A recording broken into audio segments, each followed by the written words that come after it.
उज्जवल Bharat news crime special report पर आप सभी का स्वागत है। नमस्कार, उज्जवल भारत न्यूज के विशेष क्राइम रिपोर्ट में आप सभी का स्वागत है।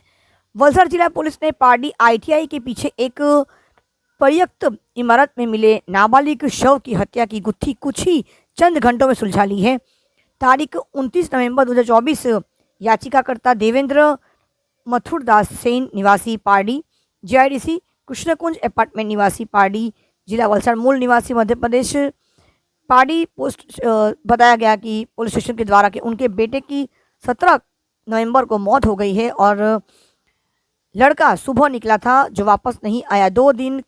तक लड़के की तलाश की लेकिन नहीं मिला और 29 नवंबर 2024 को पारडी ITI क्षेत्र के पीछे बालदा GIDC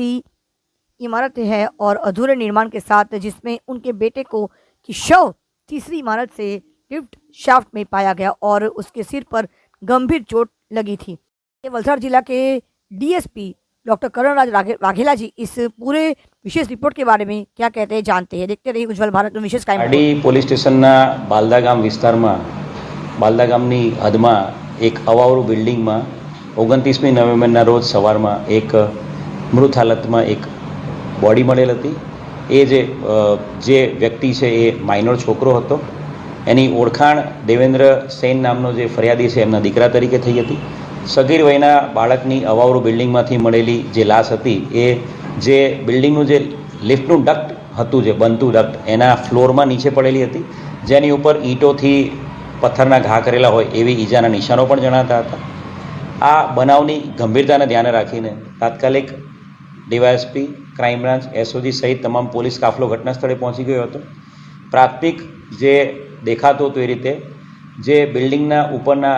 જે ચોથા માળે અથવા તો ધાબા પરથી એને નીચે ફેંકી દેવામાં આવ્યો અને ત્યારબાદ પથ્થરના ઘા કરીને મારી નાખવામાં આવ્યો હોય અને લાશ છુપાવવા માટે એની પર કાંટાળી જાળ અને સીડી મૂકી દેવામાં એવું જણાતું હતું। ગંભીરતાને ધ્યાને રાખીને તમામ ટીમો આ તપાસમાં જોડાયેલી હતી અને એ તપાસમાં કલાકોના અંદર જે એક બાળ સગીર છે એને પૂછપરછ માટે હાથ પર લેવામાં આવ્યો હતો। આ બાળ સગીર સાથે જે તે દિવસે, બનાવના દિવસે વહેલી સવારથી મરણ જનાર બાળ સગીરની મૂવમેન્ટ હતી, એની વિઝિટ હતી અને બાળ સગીરની ડિટેલ્ડ પૂછપરછ કરતાં એ બાળ સગીરે આ ગુનો કર્યાની કબૂલાત આપી છે। જે બાળ સગીર છે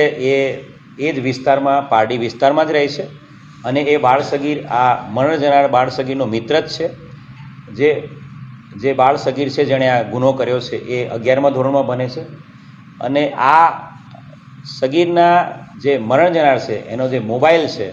એની સ્ક્રીન આ આરોપીથી તૂટી ગયેલી હતી અને એ સ્ક્રીન તૂટી ગઈ, એના પૈસા 1500 રૂપિયા એની પાસે વારંવાર માંગતો હતો। ગયા સોમવારે મરણ જનાર બાળક છે એ ત્યાં ઘરે ગયો હતો અને એ ઘરે જઈને એના મમ્મીને કમ્પ્લેન કરી હતી કે તમારા દીકરાએ મારા મોબાઈલની સ્ક્રીન તોડી છે, એટલે એના મમ્મી એને ખૂબ જ માર માર્યો હતો અને બનાવના દિવસે 27મી નવેમ્બરે પણ એ જ રીતે જે મરણ જનાર બાળકે એને એવું કહ્યું હતું કે તું મારી સ્ક્રીન રિપેર કરી આપ અને એના 1500 રૂપિયા આપી નહીં તો હું તારી મમ્મીને ફરી કંઈ કમ્પ્લેન કરીશ અને તને માર ખવડાવીશ। અને એ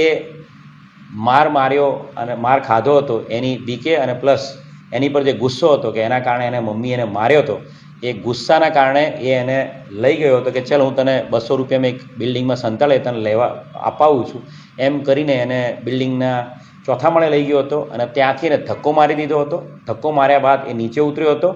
અને એવું લાગ્યું કે એણે એ જે વ્યક્તિ છે એ મર્યો નથી એટલે ગ્રાઉન્ડ ફ્લોર પર પડેલા ઈંટના ટુકડા લઈને એણે મારવાનું ચાલુ કર્યું હતું અને જ્યાં સુધી એ મર્યો નહીં ત્યાં સુધી ઈંટના ટુકડા માર્યા હતા અને ત્યારબાદ એ જગ્યા પરથી ભાગી ગયેલો હતો।